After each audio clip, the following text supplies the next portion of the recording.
ब्रह्मा बाबा की याद दिलाती, वाह यज्ञ इसने ही बनाती ये साकार स्मृति। मैं ऐसा विश्वास करती थी हमेशा कि रूहानियत का मतलब ये नहीं कि जीवन सुचारू न हो, और आध्यात्मिकता का मतलब ये नहीं है कि आपकी रहन सहन में कोई भी तरह का ठीक तरह से व्यवस्थित रूप ना हो। तो मैंने वहाँ देखा कि ब्रह्मा बाबा की अपनी भी जिस तरह के उनके वस्त्र थे, बिल्कुल साफ स्वच्छ और बेशक बहुत बहुत साधारण सिंपल, लेकिन उसमें इतनी रॉयलिटी थी, इतनी प्योरिटी थी। तो मैंने सोचा कि ऐसा लगता है कि उनके जीवन में आध्यात्मिकता और भौतिकता का बहुत संतुलन है, क्योंकि हम इन दोनों को शक्तियों को अलग तो कर नहीं सकते हैं। और फिर मैंने देखा कि जब उन्होंने बहनों ने आके पूछा और मेरे को खाने के लिए कुछ दिया गया, तो जिस तरह से प्लेट में लाया गया, जिस तरह से मुझे दिया गया, मुझे इन बातों से बहुत प्रभाव पड़ा। तो उसके बाद पहले पहले बाबा ने मेरे से मेरे व्यक्तिगत जीवन की जानकारी करने के लिए कि आप क्या करती हैं, कहाँ पढ़ती हैं, तो मैंने ये सोचा कि ये तो बहुत ऊंच, एकदम सेंटली और इतनी महान आत्मा है, तो उनको इस तरह की बातों में मेरे व्यक्तिगत जीवन में क्यों रुचि लेनी चाहिए। परंतु बाबा ने आपकी हॉबी क्या है, आपको इस जीवन में क्या क्या लक्ष्य क्या है, आप क्या शिक्षा लेती हैं, आपके क्या सब्जेक्ट्स हैं कॉलेज में। तो जैसे बाबा 20-25 मिनट तक इस तरह से बात करने लगे कि मुझे बहुत अच्छा लगा, क्योंकि मैं ये नहीं एक्सपेक्ट करती थी कि इतनी महान आत्मा इस तरह की बातों में इन रुचि लेंगी, इंटरेस्ट लेंगी। तो फिर बाबा ने अंत में महावाक्य भी ऐसे उच्चारे जो मुझे लगा कि बाबा ने बहुत सारी ब्लेसिंग दी हैं। और उसके बाद करीब 11 वर्ष के लिए मेरा माउंट आबू में बाबा के पास आना हुआ।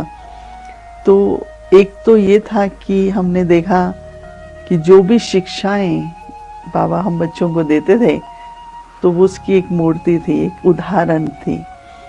परंतु उसके साथ साथ हमने बाबा के अंदर जो मिठास देखा, जो धैर्यता देखी, और अपनी दृष्टि से, बाबा के चेहरे से, जैसे कि कदम कदम पर ऐसा लगता था कि बाबा हमें रास्ता दिखा रहा है, बाबा हमें डायरेक्शन दे रहा है। क्योंकि जहाँ तक मुझे याद है, ऐसा कभी नहीं हुआ कि बाबा ने कोई बहुत बड़ी बड़ी डायरेक्शंस ऐसे सामने से दी हों, लेकिन बाबा का अपना व्यवहार, बाबा की अपनी चलन, बाबा का चेहरा एक ऐसा उदाहरण था कि मैं समझती हूँ कि जो कुछ भी शिक्षा हमें मिलती थी, तो वो जैसे कि एक प्रैक्टिकल में सामने ऐसा एग्जाम्पल दिखाई देता था।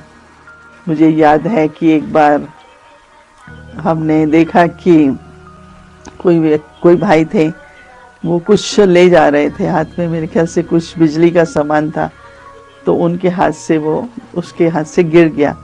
हो सकता है उसका ध्यान कहीं और गया। तो और भी जो आसपास खड़े थे, अरे तुमसे ये क्या हुआ।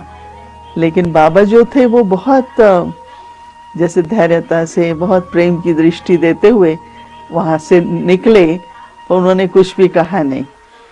तो हमने उसके बाद बाबा के कमरे में गए, हमने कहा बाबा आपने तो बिल्कुल ऐसे जैसे देखा ही नहीं कि क्या हुआ। तो बाबा ने कहा एक तो उससे वस्तु गिरी, तो उस समय वो खुद भी घबरा रहा था, और उसके बाद अगर आप लोग कुछ कहेंगे तो उसने जानबूझ के तो नहीं किया, भूल हो गई तो ड्रामा में नून थी। तो जैसे हमने देखा कि बाबा हर बात को, जो भी सामने उनके परिस्थिति आती थी, तो उसमें जो ईश्वरीय ज्ञान है और योग बल और साइलेंस का बहुत प्रयोग करते थे। हम बाबा को हमेशा ऐसे देखते थे कि जैसे हम मन में बहुत बातें ले जाते हैं, कोई ऐसी परिस्थिति भी होती है, तो बाबा बहुत गंभीरता से सुनते थे, और सुनते भी जैसे कि बाबा साइलेंस में भी जाते थे बहुत। और साइलेंस में बाबा फिर उसके बाद 2 शब्दों में जो भी हम बात सुनाते थे, बाबा उसका जवाब भी देते थे।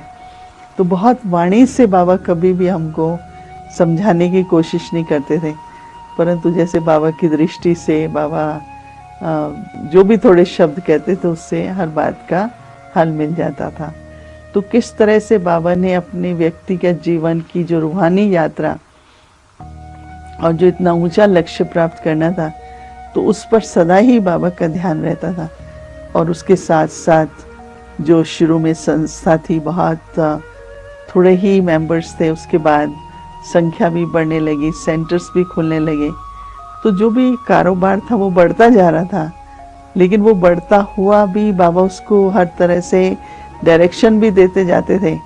परंतु बाबा अपनी जो व्यक्तिगत अपनी रूहानी यात्रा थी, उस पर जैसे हम हमेशा देखते थे कि बाबा तत्पर रहते थे। तुम शांति